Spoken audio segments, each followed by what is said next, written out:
로마서 12장 1절 2절입니다. 너무 잘 아시는 내용이고요. 제가 다시 한번 읽겠습니다. 그러므로 형제들아, 내가 하나님의 모든 자비하심으로 너희를 권하노니 너희 몸을 하나님이 기뻐하시는 거룩한 산 제사로 드리라. 이는 너희의 드릴 영적 예배니라. 너희는 이 세대를 본받지 말고 오직 마음을 새롭게 함으로 변화를 받아서 하나님의 선하시고 기뻐하시고 온전하신 뜻이 무엇인지 분별하도록 하라. 아멘. 추석 연휴 다 잘 보내셨죠? 철야 때 인사를 하니까 제가 풍성한 한가위 보냈냐니까 정말 풍성해 보이더라고요. 오늘도 여전히 풍성함을 유지하고 계시는 것 같아서 보기 좋고요.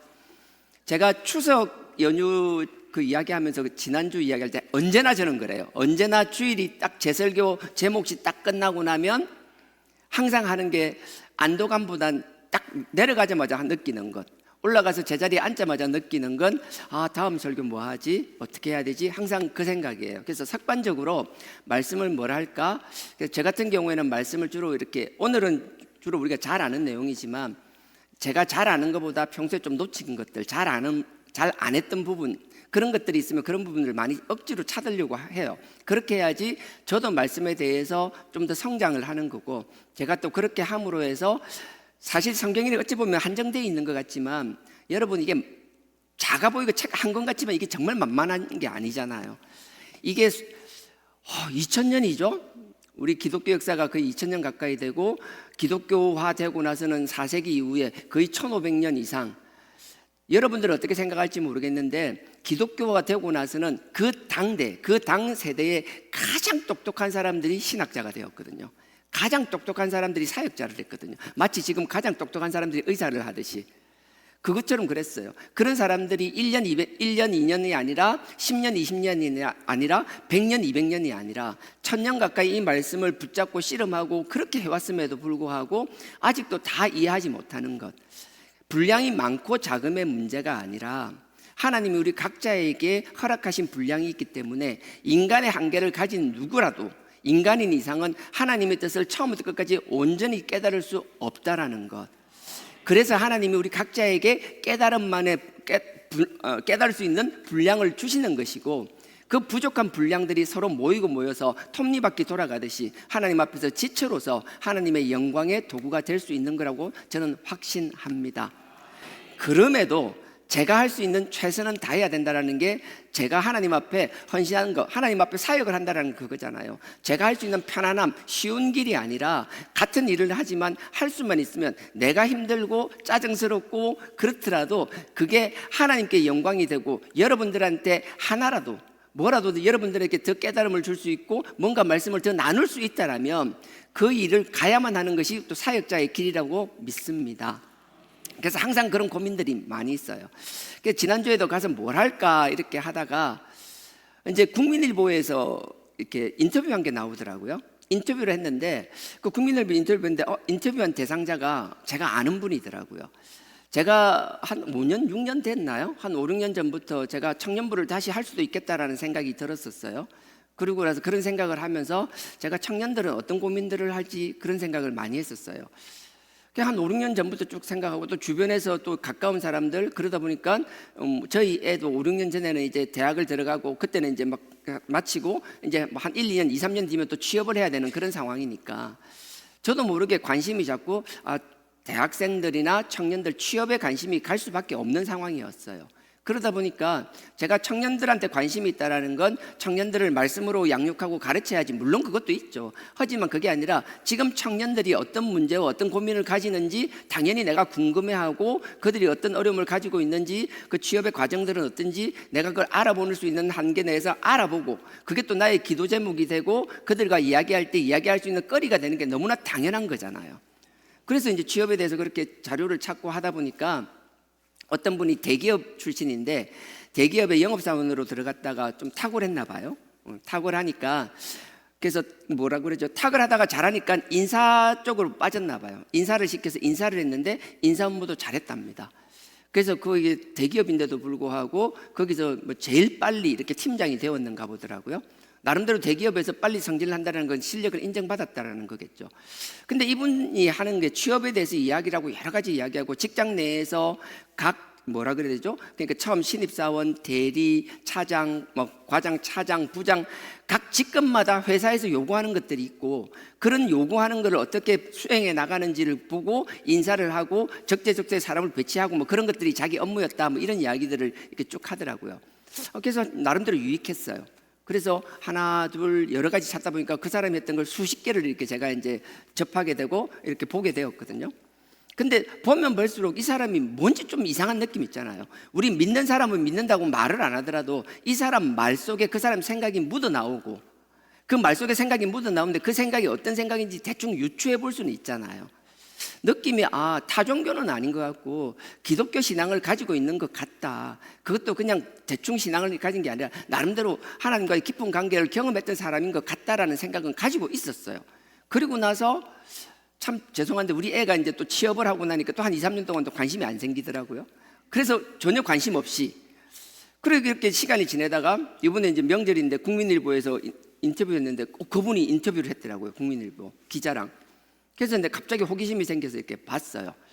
봤는데 보니까 역시 이 사람이 크리스찬인 게 맞더라고요. 그러니까 국민일보에서 인터뷰했겠죠. 그래서 제가 열어보기도 했었고요. 근데 내용을 보니까 여러 가지를 이야기하는데 이분이 하는 얘기는 그거예요. 지금 MZ세대라고 전부 다 자기중심적이잖아요. 남을 배려하지 않고 모든 게 자기중심적으로 돌아간다라는 거예요. 이게 특정한 몇몇 사람이 아니라 그 MZ세대의 성향들이 점점점 막 퍼져나간다라는 거예요.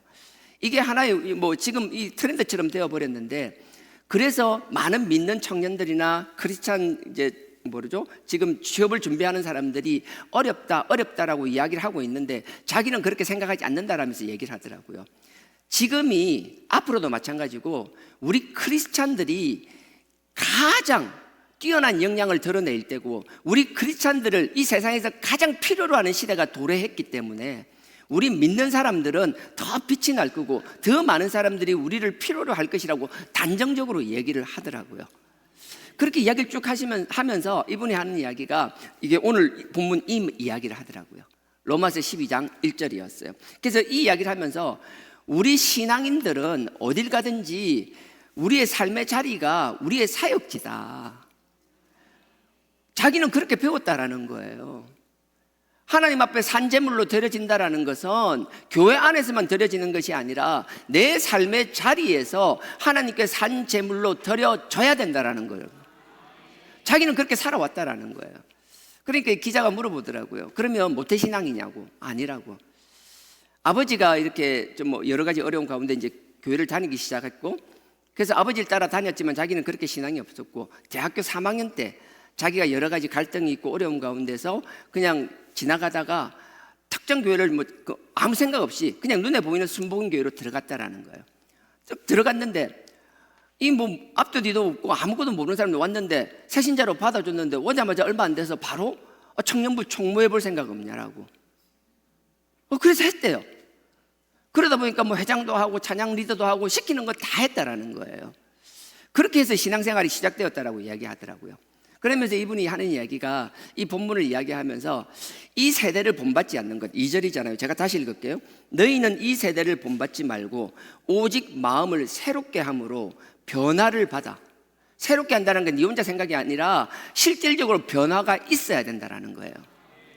세대를 본받는 것, 세대의 시류에 떠내려가는 것이 아니라 거기에 들어가서 세상 사람들과 같은 가치관으로 살아가는 것이 아니라 그들과 분명한 차이가 있어야 되는 것이고 그 변화가 혼자만의 변화라고 착각하는 것이 아니라 그 변화가 드러남으로 보여질 수 있어야 한다는 거예요. 그래서 보세요. 너희가 이 세대를 본받지 말고 오직 마음을 새롭게 함으로 변화를 받아서 하나님의 선하시고 기뻐하시고 온전한 뜻이 무엇인지 분별하도록 하라. 본받지 세대를 따라가는 것이 아니고 세상을 본받는 것이 아니라 하나님의 뜻을 알고 그 하나님 뜻대로 살아가는 것. 하나님의 자녀라면 크리스찬 청년이라면 당연히 이렇게 살아야 되는 것이고 이 신앙의 고백과 이 신앙의 삶은 교회 울타리 안에서만 존재하는 것이 아니라 교회 밖에서도 동일하게 살아나가야만 한다라는 것이었어요. 맞잖아요. 그러면서 하는 얘기가 그거였어요. 기독교 청년들이 앞으로 잘 될 수밖에 없는 것, 기독교 청년을 위한 세상이 도래했다라는 거예요. 그 이유는 분명하다. 우리는 차별화되어 있다라는 거예요. 우리는 희소성이 있다라는 거예요. 그 이야기를 들으면서 제가 기독교가 로마가 3세기 4세기 접어들면서 기독교 국교화될 때 그 생각이 나더라고요. 세상은 타락할 대로 타락했습니다. 로마의 문화는 정말 타락의 문화예요. 타락의 끝장판이었어요. 그럼에도 불구하고 소수의 크리스찬들은 그들과 다른 선택을 했으며 그들 세상의 시류에 떠내려가지 않고 세상과 다른 그들만의 문화를 유지하였고, 그들만의 문화라는 것은 하나님을 경외하며 하나님을 두려워하며 하나님 보기에 부끄럽지 않는 삶을 살려고 하는 그들의 가치관을 지켜나가는 것이었거든요. 신앙을 지킬 뿐만 아니라 도덕적으로 타락한 그곳에서 하나님이 주신 그 말씀을 지키려고 하는 그들의 몸부림과 발짓 자체가 남들이 보기엔 차별화된 것이고 도덕적 탁월함으로 드러날 수밖에 없었으며, 그들은 성실했으며 정직했다라는 거예요. 자기들이 그렇게 자랑하는 것이 아니라 주변에서 그들을 그렇게 판단할 수밖에 없게끔 그렇게 살아왔다라는 것이거든요. 지금도 우리도 마찬가지라고 생각합니다. MZ세대, 나밖에 모르는 세대, 남을 모르는 거 자기중심적인 세대, 그게 어떤 세대의 시류로 다 그렇게 젊은 사람들이 살아간다 할지라도 하나님의 말씀 안에 있는 우리의 자녀들이 그런 세상의 시류가 아니라 이 말씀 가운데 이 말씀의 가치관으로 살아간다라면, 우리가 그들과 차별을 하려고 하는 것이 아니라 우리는 우리의 길을 가고 있으면 남들이 보기에 우리의 탁월함이 도드라질 수밖에 없다라고 확신합니다. 그래서 그렇게 살아가는 게 중요한 거예요. 그래서 첫 번째 그 이야기하는 게 희소성을 이야기하더라고요. 우리는 희소성이다. 자기가 큰 대기업에서도 인사를 해봤지만 회사에서 요구하는 인재상은 다른 게 아니라는 거예요. 그들은 와가지고요, 첫째 순종하며, 어느 조직이든 그 순종을 요구하니까 조직 문화가 있으니까 순종을 얘기하면 또 겸손하며, 그 다음에 배우려고 하는 자세가 있어야 된다는 거예요. 배우려고 할 뿐만 아니라 뭔가 기여하려고 하는 마음도 있어야 된다는 거예요. 그 다음에 뭔가 헌신하려고 자기 헌신도 있어야 된다는 거예요. 기업에서는 그런 인재를 찾는다라는 거예요. 그런 인재를 고용하기 위해서도 노력하지만 인재를 채용하고 나면 그런 사람을 찾아서 그런 사람들을 적재적소에 배치하고 그런 사람들이 그 조직 내에서 더 성장하게끔 해주는 게 자기의 역할이었다라는 거예요. 그러면서 재밌는 이야기를 했어요. 미국의 시가총액으로 5대 기업에 들어가는 회사입니다. 하여튼 오늘 이야기인데 그 창업자 이름은 생각나지 않고요. 그 창업자가 저보다 몇 살밖에 안 많은 건 알아요. 대머리고요. 아시는 분 아실 거고요. 여하튼 그분이 미국에서 시가총액으로 5대 기업에 들어가는 회사니까 얼마나 크겠어요. 근데 그 창업자이자 CEO가 인사를 채용할 때 담당자를 모아서 그런 이야기를 했다라는 거예요. 우리 회사가 직원을 이제 뽑기 시작하면 용병을 뽑지 말고 선교사를 뽑아라. 그래 얘기를 했다라는 거예요. 처음에 무슨 말인지 했어요. 그래서 선교사? 근데 나중에 이야기를 하더라고요. 뭐라고 하는가?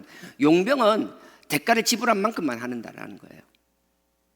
우리 기업은 사람을 어쩔 수 없이 뽑겠지만 자기 대가만 바라보고 대가를 받은 만큼 하려고 하는 사람을 뽑지 말고 선교사를 뽑으라는 거예요. 실제 우리의 선교사 있잖아요. 우리가 복음을 전하러 나가는 그런 선교사를 뽑으라는 게 아니고, 목회자를 뽑으라는 게 아니고 선교사 마인드가 있는 사람을 뽑으라는 거예요.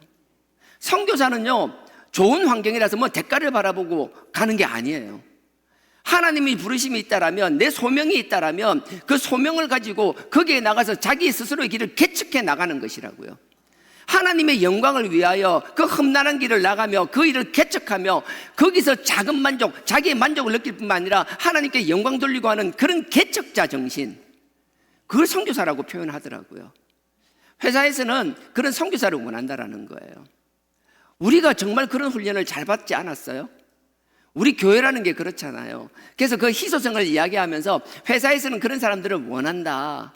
그러면서 또 하나 이게 이쪽 이어서 이야기되는 게 이제 그런 거였어요. 직장은 다른 것이 아니라 우리의 신앙, 자기를 이야기하는 거예요. 자기는 처음 그 청년부에 갔을 때 가서 등록했는데 얼마 되지도 않는데 총무하래서 총무하고 뭔지 몰랐대요. 뭘 자꾸 시키더래요. 자기는 모르니까 그냥 그런 건 줄 알고 그냥 시키는 대로 다 했대요. 원래 그런 건 줄 알았다라는 거예요. 시간이 지나서 자기가 대기업에서도 나름의 승진하고 중간에 좀 다른 사람보다 일찍 올라가기도 하고 일찍 나오기도 했더라고요. 나온 이유에 대해서 이야기하는데 이렇게 얘기하더라고요. 그 이야기를 안 했구나. 이 이야기를 제가 이걸 알고 나서 제가 명절 이제 초에, 연휴 초에 바로 제가 이제 마음 같아서 우리 청년들한테도 보내주고 싶었지만 그러지 못하고 저희 딸한테 이렇게 보냈어요. 우리 애한테 보내니까 답장이 왔더라고요. 나 이 사람 안다라고, 도움을 많이 받았다라고 이야기하더라고요. 근데 이분이 좀 일찍 회사를 나왔거든요. 나와서 왜 그럴까 궁금했는데 자기가 얘기하는 얘기가 이제 그거예요. 회사라는 건 조직이기 때문에 뭔가 일을 하면 잘 된 건 나름대로 나누는 거, 하여튼 그런 걸 이제 분배해야 되는 게 있는 것이고, 항상 잘 되는 것만 아니잖아요. 잘 안 됐을 때는 누군가 분명히 책임을 져야만 된다라는 거예요. 조직이라는 게 크면 꼭 그렇답니다. 그냥 좋게 넘어갈 수도 있는 것 같지만 그냥 넘어갈 수가 없다라는 거예요. 조직이라는 게 있기 때문에, 그 조직이라는 건 규율이 있기 때문에, 그리고 같은 실수를 반복하면 안 되기 때문에 꼭 거기에 대해서 책임을 반드시 물어야 된다 하더라고요. 근데 이게 사고가 좀 크게 터질수록 낮은 직급이 아니라 위의 직급에서 책임을 져야 되잖아요. 그러면 그때부터는 정말 미묘한 눈치 게임이 시작된다는 거예요. 잘 될 때는 막 그러지만 안 된 일이 있으면 서로 눈치 보면서 서로 그걸 피하려고 하는, 그때 자기가 결심했다라는 거예요. 자기가 책임져야겠다고. 그래서 나왔다라는 거예요. 그래서 힘든 과정이고 험난한 과정을 지금 8년여 걸어오지만 그래도 하나님이 인도해 주시는 걸 자기가 깨닫는다라고 이야기하면서 그게 하나님 주신 사명이라면서 또 이야기를 이렇게 쭉 해나가더라고요.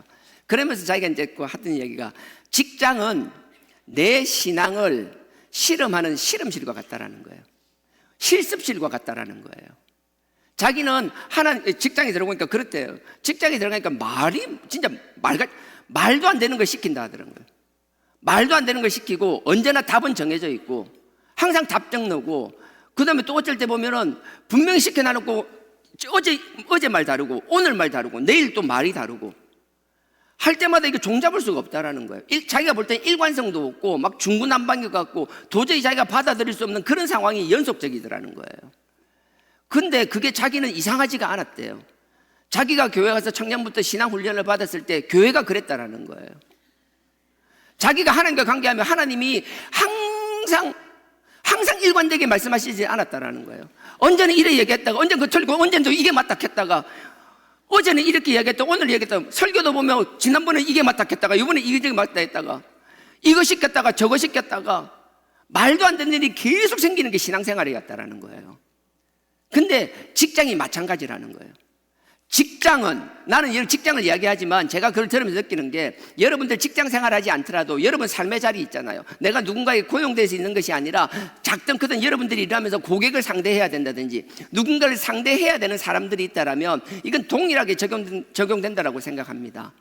하나님께서는 여러분 삶의 자리에서 그 여러분들이 배운 하나님과의 관계의 신앙을 삶의 자리에서도 그대로 적용해 내시기를 원하실 뿐만 아니라, 거기서 그들에 의하여 힘들고 넘어지고 포기하고 좌절하는 것이 아니라 하나님이 주신 그 신앙의 훈련으로 넉넉히 이기는 자들이 되기를 주님의 이름으로 축원드립니다.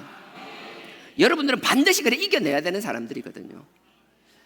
여러분들, 제가 어떤 사람 보면 예전에 저희 형님도 보면 다닐 때 보면 실습 같은 거 막 하고 이렇게 하잖아요. 그런 걸 보면 정말 필요하다.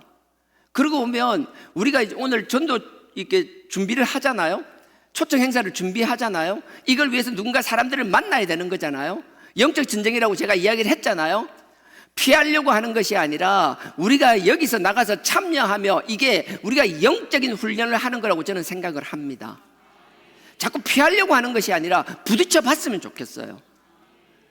사람들에 대해서 외향적인 사람, 부딪히는 게 별 문제가 없는 사람들도 있지만 저처럼 정말 내성적인 사람 눈을 못 마주치는 사람, 그런 사람 있잖아요. 여기 나만 그런 인간인 거 아니잖아요. 많잖아요. 제가 새벽에도 이야기했지, 저는 그게 기도 제목이거든요. 하나님께서 혼자 하기는 힘들지만 단체가 이렇게 함께 하는 거는 우리를, 하나님께서 누군가를 돕는 사람을 세워서 우리를 도와주고 내성적인 나를 지켜주시고 도와주시는 것이라고요. 혼자서는 할 수 없는 걸 할 수 있게끔 만들어주시는 것이고, 하나님이 계획하시고 그런 일을 하게 하시는 것이거든요. 할 수만 있으면 같이 기도하며 같이 참여할 수 있는 저와 여러분 되기를 주님의 이름으로 부탁드립니다. 그래서 삶의 자리에서 우리의 생존을 위해서, 삶을 위해서 살아나가는 것뿐만 아니라 하나님이 주신 이 땅을 우리가 다스리기 위하여, 이 땅을 관리하기 위하여 그 영적 전쟁에도 거침없이 나아가는 저와 여러분, 우리 주하나 교회가 되기를 주님의 이름으로 축원드립니다. 정말 그랬으면 좋겠어요. 또 한 가지를 이야기했던 게 이거예요. 뭐 오늘은 제 설교인지 그 사람 요약한 건지 모르겠는데, 관계에 대해서 이야기하더라고요. 직장 생활하면 관계가 힘들잖아요. 인사를 하다 보면 여러 사람들, 이건 요때 이야기한 게 아니라 제가 그 사람 얘기를 쭉 들었던 걸 이제 복합적으로 막 섞는 거예요. 인사를 하다 보면 여러 사람들이 와서 어려움을 이야기하고 막 그런 게 있어요.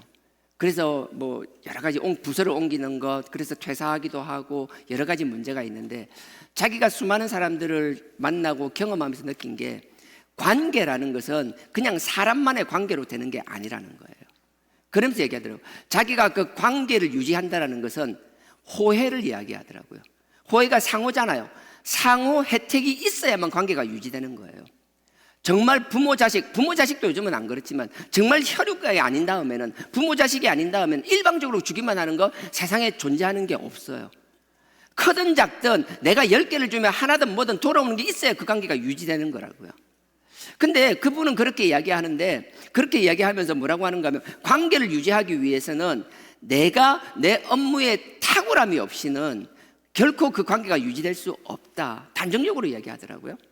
근데 조직 내에서 그게 무슨 말인가 하면 이제 설명을 하는데 저는 이해가 되더라고요. 내가 탁월함이 있다라는 건 무슨 말인가 하면, 같은 업무를 하는데 업무를 힘들어하는 사람이 있잖아요. 주변에 우리 신앙생활도 마찬가지잖아요. 힘들어하고 조금 남들보다 더딘 사람들이 있잖아요. 그러면 관계를 그 사람과 유지하기 위해서는 신경질적인 관계가 아니라 원만한 관계를 유지하기 위해서는 그 사람의 도움을 내가 먼저 요구하는 것이 아니라 내가 먼저 그 사람을 도와줄 수 있어야 되는 것이거든요. 상대가 힘들 때, 여력이 없을 때 그 사람에게 뭔가를 바라는 건 안 되는 거예요. 그러면 그 사람과 관계를 유지하기 위해서는 내가 먼저 뭔가를 도와주고 먼저 손을 내밀어야 되는 거거든요. 그렇게 하려면 내 스스로의 탁월함이 없으면 그렇게 할 수가 없다라는 거예요. 탁월함이라는 건 뭔가 하면 자기 업무를 해내는 능력이잖아요. 똑같은 업무를 해내는데 내가 남들보다 빨리 해낸다든지 잘 해내서 나에게 여유가 생기면 남는 여유를 가지고 그 사람을 도와주는 것이라고요. 근데 이렇게 살다 보면 참 놀라운 게 있어요. 대부분 이렇게 사는 사람들은, 다는 아니지만 대부분은 믿는 사람들이고, 믿지 않는데도 불구하고 성공하는 사람들을 보면, 자기가 지켜보면 믿지 않는 사람인데도 보면 마치 믿는 사람, 신앙인처럼 살아나가는 사람들이 성공하더라는 거예요. 믿지 않는 사람도 그렇게 살아나가면 삶의 열매가 있다는 거거든요.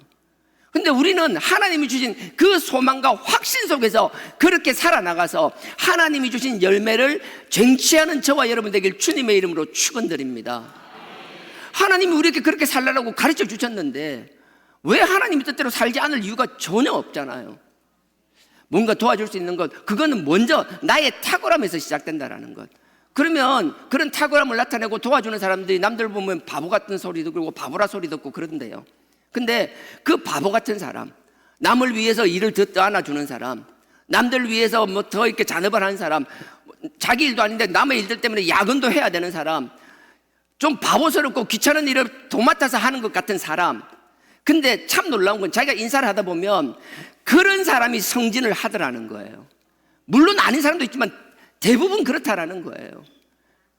그러니까 승진하는 사람들이나 일에 업무에 탁월함을 나타내는 사람 보면 그 탁월함을 가졌는데 남을 도와주며 남에게 유익을 주며 떠안을 줄 아는 사람, 묵묵히 그 일을 해낸 사람, 굳은 일도 해내는 사람이 당연히 회사에서는 그 사람이 필요로 하는 사람이고, 그러니 그 사람을 요구할 수밖에 없다라는 거예요.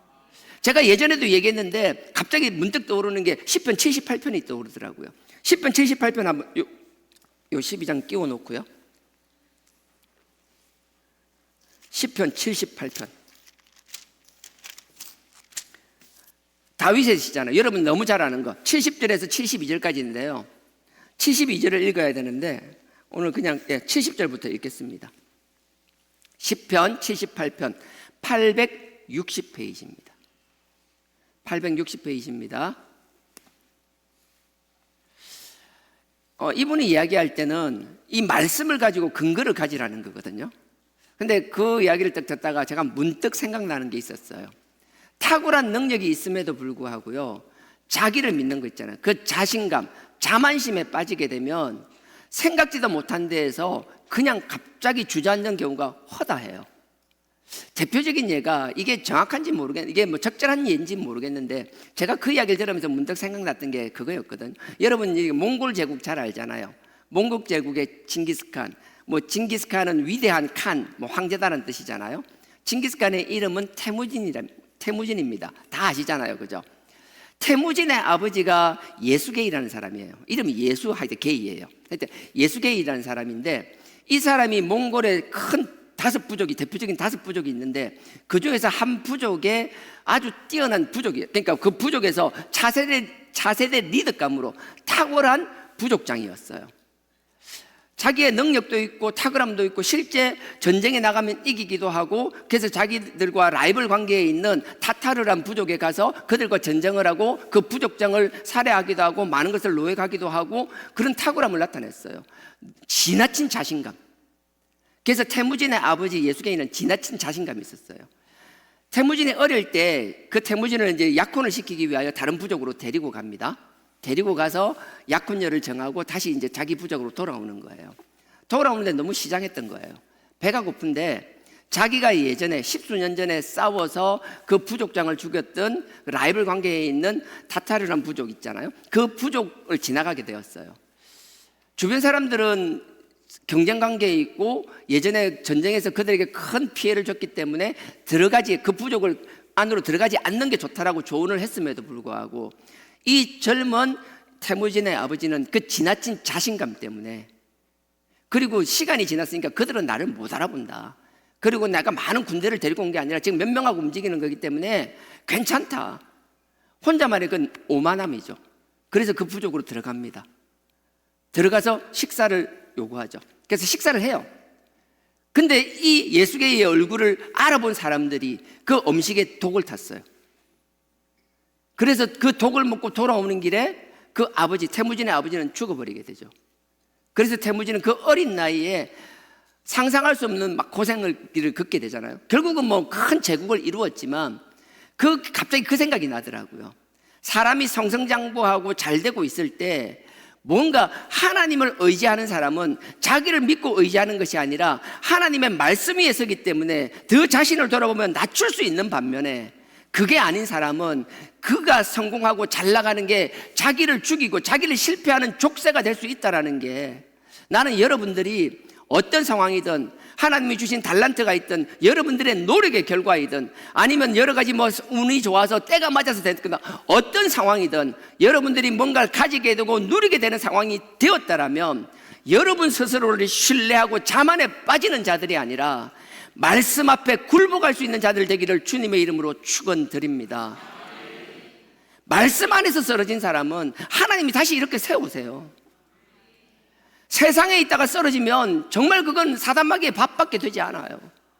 나는 여러분들이 어떤 상황이든 스스로를 높이는 자들이 아니라 말씀 안에서 하나님의 뜻 가운데서 하나님이 주신 재능과 달란트와 여러 가지 때를 다 누리며 하나님이 성성장군을 허락해 주셨다면 마치 다윗이 상성장군, 싸울 때마다 이기는 장군이 되었던 것처럼 그렇게 해주신다 할지라도 여러분들이 그게 여러분들의 교만의 도구가 되지 않기를 주님의 이름으로 부탁드립니다.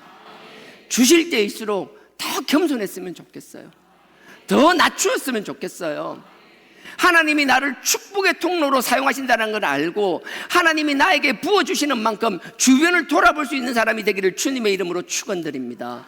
이건 물질에만 한정되는 것이 아니라 누구는 물질은 남들보다 많이 없지만 그럼에도 불구하고 마음의 넉넉함이 차고 넘치는 정말 하나님이 귀한 달란트를 주신 분들이 얼마나 많은지 몰라요. 넉넉해서 주변을 돌아보는 것이 아니라 그 어려운 가운데서도 긍휼한 마음, 그 사랑이 넘치는 마음 때문에 누군가를 돌아보며 그 아픔을 안아주며 함께 눈물로 기도하며 그들에게 손을 내미는 그 귀한 사역. 나는 여러분들이 그것조차도 저는 많이 봤어요. 그렇게 했지만 남을 도와주고 하는 게 그게 어느덧 자기를 높이는 자부심이 되는 것이고 그것 때문에 교만해지는 것이고 그거 내에서 교회에서 칭찬해 주니까 그게 뭐 큰 벼슬인 양 교회 내에서 그것 때문에 큰 소리 치는 사람들도 많이 봐왔어요. 어느 교회나 그런 사람이 있어요. 하지만 우리 주하나 교회에서만큼은 그런 것으로 나를 교만하게 되는 사람이 없기를 주님의 이름으로 축원드립니다. 아니, 반드시 없어야 되는 것이에요. 예수계인은 자기의 요즘 말로 근거 없는 자신감이죠. 결국은 자기는 그렇게 죽었어요. 객사했어요.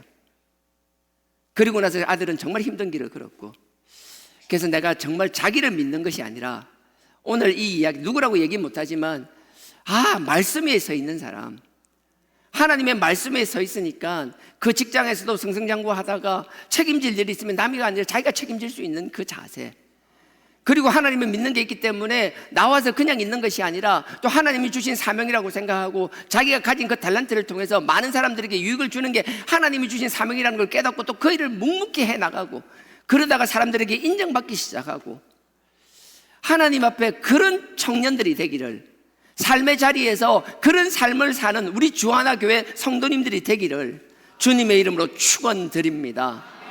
저부터 우리 모두가 그렇게 살았으면 좋겠어요.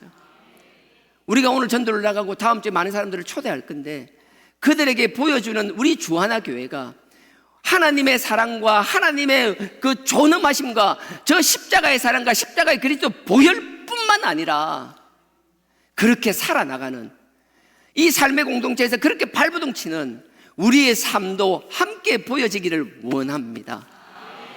위로는 하나님, 지금 우리를 든든히 지켜주시는 저 십자가, 우리를 끌어주는 우리 속에 있는 이 성령의 내자신 성령의 능력, 그리고 그 능력의 도우심으로 삶의 자리에서 삶의 열매를 맺어나가는 우리, 저는 누구 하나 소외없이 다 그들에게 자랑하고 싶어요. 한 영혼들이 올 때마다 정말 뜨거운 마음으로 자랑하고 싶어요. 침이 튈 정도로 자랑하고 싶어요. 모두가 그렇게 될 수 있기를 주님의 이름으로 축원드립니다. 그래서 관계라는 게 이야기했잖아요. 관계는 탁월함에서 나온다. 다윗이 그렇더라고요. 다윗도 보면요, 부하들인데 점점 늘어나잖아요. 그것뿐만 아니라 형님들이 사무엘이 왔을 때 아버지 이새가 다윗만 그 양들하고 염소 치라고 내보내고 형들만 집에 데리고 있었잖아요. 누구라도 사무엘이란 탁월한 선지자가 오는데 당연히 집에서 선지자를 만나고 싶었겠죠. 하지만 아니요, 보내면 그냥 가요. 거기에 대해서 원망하고 불평했다는 소리가 전혀 없어요. 여러분 잘 아시는 사무엘상 16장의 이야기잖아요. 그 곧 이어서 사무엘상 17장에 보면요, 전쟁터에 형들이 나갔는데 다른 형들도 많음에도 불구하고 그 막내인데 그 전쟁터에 그 심부름을 보낼 때 군술 없이 그냥 나가잖아요. 형들이 와서 그 큰형이 자기를 조롱함에도 불구하고 개의치 않잖아요. 그게 왜 그럴까 생각해 보면 다윗은 정말 하나님 앞에 담대함이 있었기 때문에 가능한 것이고, 자기 삶에 성실함이 있었기 때문에 그게 가능한 것이고, 그냥 성실함으로 끝나는 것이 아니라 탁월함이 있었기 때문에 가능했더라고요. 사울왕이 전쟁터에서 골리앗과 싸울 때 뭐라 그래요? 내가 양들을 지키기 위해서는 사자나 곰을 무서워하지 않고 새끼가 쫓겨나면 가서 그 입을 찢어서라도 빼앗아 왔다라고 이야기하잖아요. 그거는 자기의 그 성실과 노력으로 끝나는 게 아니에요. 물맷돌을 돌리는 것도 끊임없는 연습에서 나오는 탁월함인 것이거든요. 그래서 저를 비롯해서 우리 모두가 삶의 자리에서 각자가 해야 될 일들이 있잖아요. 귀찮은 일이라고 끊임없이 반복되는 일이라고 가벼운 일로 생각하는 것이 아니라 그 단순한 일 같은 것, 남들이 싫어해서 어쩔 수 없이 내가 하고 있는 그런 일일지라도 그 일을 게을리하지 않는, 어쩔 수 없이 해야 되는 일이라면 피하고 도망가는 것이 아니라 정말 그 일에 탁월한 자들이 될 수 있기를 주님의 이름으로 부탁드립니다. 일에는 귀하고 천한 게 없잖아요. 그 작은 일에 탁월함을 나타낸다면 하나님이 우리를 결코 두지 않으세요. 제가 확신합니다. 장담합니다. 그 일에 원망하는 것이 아니라 탁월함을 지니고 있다면 하나님이 반드시 우리가 준비된 만큼 더 큰 장소로 나가서 하나님이 당신의 영광을 위하여 당신의 뜻 가운데서 우리가 가기 싫어도 억지로 멱살을 잡고 끌어서라도 그 영광의 자리로 옮겨 놓으실 것이라고 확신합니다. 다윗을 그렇게 쓰셨으니까요. 78편 70절입니다. 시편 78편 70절입니다. 제가 읽겠습니다. 또 그 종 다윗을 택하시되 양의 우리에서 취하시며, 다윗을 택할 때 양의 우리에서 취했다는 거 너무나 여러 번 반복했으니까 너무나 잘 아시잖아요. 71절에 젖양 새끼 양을 지키는 중에서 저희를 이끄사 그 백성인 야곱 그 기업인 이스라엘을 기르게 하셨더라. 처음부터 야곱 부족, 자기 12지파 중에서 한 지파, 그 다음에 한 나라. 아니에요. 처음부터 그렇게 쓰임받는 사람 없어요. 작은 자리에서 형들한테 무시당하고 아버지한테 존재감을 인정받지도 못했지만 그럼에도 불구하고 자기가 맡은 일이고 해야 될 일이기 때문에 도망가거나 게을리하지 않고 거기서 최선을 다하고 거기서 탁월함을 드러낼 때 아버지께서는 그 과정과 그 노고를 아시고 그 다윗을 친히 그 유다 지파의 머리로 세우셨고 결국은 그 이스라엘의 머리로 세우신 것이라고요. 내가 잘나서 내가 하려고 하는 것이 아니라 내가 때가 될 때까지 기다리며 그 일을 준비하고 있다라면 하나님이 다윗을 통하여 역사하신 것을 보면 하나님은 역사하시고자 하더라도 준비된 자가 없으면 하나님이 그 뜻을 이루시지 않는다라는 거예요. 못하는 게 결코 아니에요. 하나님은 못하는 분 절대 아닙니다. 못해서 못하는 게 아니라 그들이 준비될 때까지 기다리시는 것이라고요. 나는 그 기회를 빼앗기는 자가 되지 않기를 원합니다. 내가 게을러서 시간을 보내고 그걸 놓치는 가운데서 그 기회를 놓치고 나만 하나님 앞에 열심히 있다고 생각하세요? 제가 개척할 때 그 이야기를 하잖아요. 하나님 개척하는데 이렇게 해야 되는데 수많은 사람이 하나님을 향하여 부르짖고 아버지 일을 하겠다라고 이렇게 목 놓아 부르짖는데 그 많은 사람들 중에서 내가 하나님의 영광을 위해 쓰임받기 위해서는 하나라도 남들보다 더 해야 되는 것이 무엇이냐고. 그때 내가 들었던 건 본질이에요. 너 말씀 얼마나 아냐라고.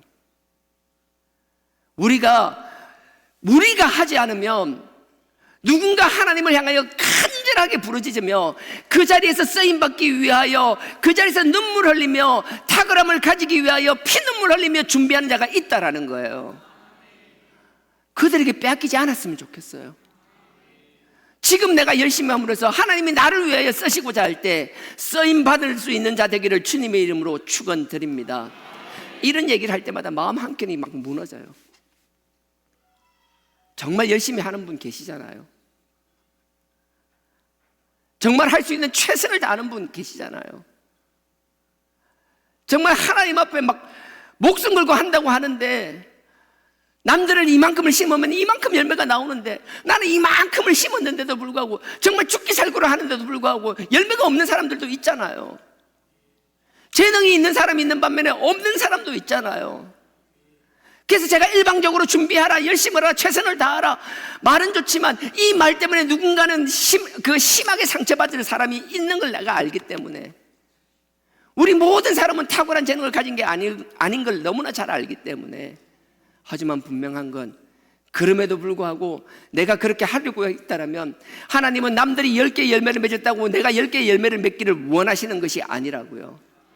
하나님은 이스라엘을 맡기기 위하여 다윗을 쓰셨지만 하나님이 이스라엘을 맡기기 위하여 쓰신 건 다윗 한 명이라고요.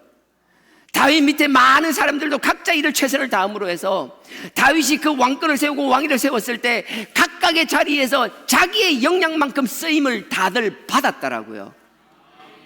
그러니 누군가 끊임없이 남과 비교하는 것이 아니라 내가 남들보다 더딘 것 같고 열매가 작은 것 같지만 그럼에도 불구하고 포기하지 않고 하나님을 믿고 의지하고 소망과 소명을 가지고 그 자리를 지켜나간다라면 남들보다는 더딘 것 같지만 하나님이 그 중심을 아시기 때문에 그 중심만큼 쓰실 줄 믿습니다. 그러니 우리는 객관적으로 누구를 판단할 수 없는 거예요. 하나님이 작은 몫으로 쓰셨다라고 다윗과 비교할 때 작다라고 의미 없나요? 천만에요. 그건 우리 생각일 뿐이라고요. 하나님은 큰 것은 큰 것대로, 작은 것은 작은 것대로 하나님은 기뻐하신다라는 것. 달란트를 많이 주고 나서 많은 열매 맺으니까 그 사람만 구원받는다 하던가요? 아니에요. 문제는 하지 않고 포기한 사람이 문제인 것이지 그 열매의 크고 작음은 하나님은 개의치 않으신다라는 거예요. 그러니 그럼에도 불구하고 좌절하고 포기하고 싶은 마음이 끊임없이 들음에도 불구하고 앞에서 정말 부족한 사람이 하는 게 사람의 말이 아니라 하나님이 우리를 사랑하는 하나님의 심정이라는 걸 깨닫고 그래도 끝까지 포기하지 않는 저와 여러분 되길 주님의 이름으로 축원드립니다. 그래서 그 71절에 저장을 지키는 중에서 저희를 이끄사 그 백성인 야곱 그 기업인 이스라엘을 기르게 하셨더니, 그 다음 72절에요. 이에 저가 그 마음의 성실함으로 기르고. 성실함을 보세요. 처음부터 마음이에요. 난 여러분들이 마음이 흔들리지 않기를 원합니다. 중심이 흔들리지 않기를 원합니다. 마음이 없이 하는 것 오래 못해요. 금방 지쳐요. 남들 하니까 막 그냥 따라만 하려고 하는 것, 흉내만 내려고 하는 것 아니요. 여러분들의 그 마음의 성실함, 마음을 지킬 수 있는 것, 내 마음을 온전히 지킬 수 있는 건 내 스스로가 아니에요. 우리도 누구도 자기 마음 함부로 못해요. 하나님이 지켜주셔야 되는 것이며, 그래서 흔들릴 때마다 그 십자가 바라보며 그 아들의 보혈의 능력을 의지하며 성령의 도우심을 간구하며 의지하는 저와 여러분 되길 주님의 이름으로 축원드립니다. 72절에 이에 저가 그 마음의 성실함으로 기르고 그 손의 공교함으로. 손의 공교함, 그 전문적인 기술을 말하는 거예요. 그 어떤 것도 첫 번째는 우리의 마음이라는 것. 다 무너져도 마음만큼은 끝까지 지킬 수 있는 우리 주하나교회 모든 공동체 원들이 될 수 있기를 주님의 이름으로 축원드립니다. 제가 그 짧은 인터뷰를 보면서 여러 가지를 생각했었어요. 나에게 접목해 보니까 평신도들도 저렇게 살아나가는데, 그 느낌이 큰 거예요. 처음에 이런 생각이 들어요. 평신도에게 산재물로 드려진다라는 것이 무엇인지를 제가 딱 느낀 거예요. 평신도도 저런 마인드로 살아나가는구나. 하물며 하나님을 위하여 헌신했다라는 나는 더더욱 정말 부끄럽기 짝이 없었어요. 그래서 여러분들도 어떤 삶의 자리에 있든 그런 마음을 견지할 수 있기를 주님의 이름으로 부탁드립니다. 그렇게 하면서 제가 마음에 또 생각이 드는 게, 문득 드는 게 로마서 그 앞에, 로마서 아니고 지금 시편 와 있죠. 로마서 다시 가겠습니다. 로마서 12장까지 가지 마시고요. 그 앞에 보면 8장, 8장입니다. 8장 1절. 예수계이라는 그 태무진의 아버지도 얘기했는데, 자기만의 자만심. 근데 우리가 신앙을 다닐 때도 이런 자만심에 빠지는 경우가 많아요. 근데 그 자만에 대해서 혹시 우리가 그런 착각할까봐 하나님께서 참 안전장치를 참 잘 두신 것 같아요. 자, 8장 1절입니다. 로마서 제가 읽겠습니다. 그러므로 이제 그리스도 예수 안에 있는 자에게는 결코 정죄함이 없느니라. 결코라고 했어요. 예수 그리스도 안에 있으면 결코 정죄함이 없다라는 거예요. 그러면 정죄함이 없으니까 나는 이제 정죄함 없겠네, 매 맞을 일도 없겠네. 너무 감사하네. 이 말씀이 너무 감사한 거예요. 그러니까 우리 아버지가 가셨던 그 안 좋은 길, 방탕한 길 나도 가도 될까? 아니요. 결코 그럴 수 없다라는 거예요. 근데 보십시오. 보시면 결코 정죄함이 없다고 했는데, 정죄함이 없다라는 전제를 그 뒤에 곧 이어서 딱 제시해 놓은 거예요. 2절 보십시오. 이는 그리스도 예수 안에 있는 생명의, 죽음이 아닙니다. 생명입니다. 그리스도 안에 있는 생명의 성령의 법이, 우리가 그 안에서 정죄함을 받지 않기 위해서는 그 생명을 말하는 거예요. 죽음이 아닙니다. 생명입니다. 생명은 성령의 법이라는 거예요. 우리를 살리는, 성령은 우리를 죽이려고 하는 게 아니라 우리를 살리기 위해서 하나님이 정하신 그 법 테두리 내에서 움직이신다라는 거예요. 우리가 성령을 의지하면 성령은 우리를 죽이는 길로 인도하지 않아요. 성령은 우리를 살리기 위한, 살리는 길로 인도한다라는 거예요. 그래서 생명의 성령의 법이 어떻게 한다고요? 우리를요? 죄와 사망의 법, 사망의 법, 죽게 만드는 법. 율법에 보면 우리가 죽게 되는 걸 지적한 것들이 있잖아요. 다 지적하지 않았더라도 우리가 뭐가 죄인지는 알고 있는 것들이 있잖아요. 그러니 그 죄와 사망의 법에서 너를 해방하였음이니라. 우리가 정죄를 받지 않는다는 건 이렇게 살아야 된다는 전제를 이야기하는 거예요. 제가 이 말씀을 보면서 그러는 거예요. 어떤 사람들, 제가 로마서 7장도 얘기하면서 우리가 두 가지 마음이 있다, 두 가지 법이 있댔잖아요. 하나님을 섬기는 것 같지만 결국 육신을 따르는다고. 오 통제라, 오 통제라. 내 스스로가 나를 어떻게 할 수 있는, 내 모습을 보면서 초라하기 짝이 없다라는 거예요. 그러면 어떤 사람은 그래요. 죄가 많은 곳에 은혜가 넘친다고 했으니까 우리가 죄 가운데 빠져 있어도 상관없겠나? 아니에요. 잠깐 죄 가운데 빠질 수는 있겠지만 그 죄 가운데 있는 게 얼마나 비참하고 얼마나 힘든 것인지를 우리는 알기 때문에 그 죄에 허덕이며 죄 속에 빠져 있을 수가 없다라는 거예요. 그래서 5장에 그렇게 이야기하면서 6장에 어떻게 시작하는지 보십시오. 6장 2절에 1절부터 읽으면 더 정확하게 나오겠죠. 6장 1절에 그런즉 우리가 무슨 말을 하리요? 은혜를 더하게 하려고 죄에 거하겠느냐? 죄 가운데서 은혜가 많다니까 네가 죄 가운데 계속 머물 수 있느냐? 결코 그럴 수 없다라는 거예요. 우리가 성령의 도우심을 받았다면 성령이 우리를 결코 그렇게 두지 않으신다라는 거예요. 내가 말로는 믿음을 고백하고 성령을 이야기하지만 내 삶이 그렇지 못한다면 스스로 내가 믿음 안에 있는가 다시 한번 확정해 보셔야만 한다는 거예요. 믿음은 내 착각, 내 선포로 끝나는 것이 아니에요. 그 기준의 잣대는 하나님이 되시는 것이라고요. 그러니까 1절에 다시 읽겠습니다. 그런즉 우리가 무슨 말을 하리요? 은혜를 더하게 하려고 죄에 거하겠느냐? 2절 단연코 그럴 수 없느니라. 그럴 수 없느니라. 죄에 대하여 죽은 우리가 어찌 그 가운데 더 조금이라도 더 살리요? 이렇게 결단하지만 우린 죄 속에 또 빠지는 거예요. 그래서 우리는 하나님께서 그럴 때마다 그 죄 문제를 해결해 주기 위하여 그 아들의 핏값으로 이 선명한 십자가를 세워주신 것이 얼마나 감사한 것인지, 우리가 받아 누릴 수 있는 은혜, 은총, 선물 중에 가장 큰 선물이 십자가라고 해도 과언이 아니라는 거예요. 그러니 하나님의 성전은 선명한 그리스도의 보혈이 선포되는 저 십자가가 선포되어야 되는 것이며, 당연히 하나님과 그 예수 그리스도 메시아가 선포되지만 끊임없이 우리를 다시 살려주시는 그 보혈의 능력이 선포되어야 되는 것이며, 우리를 위하여 준비한, 우리를 구속하기 위한 저 새하늘과 새 땅과 세상에서 누리는 것 같고 잘 사는 것 같지만 하나님의 떠난 사람의 결과와 그들의 결말은 영원한 지옥일 수밖에 없다는 것이 같이 선포되지 않을 수 없다는 거예요.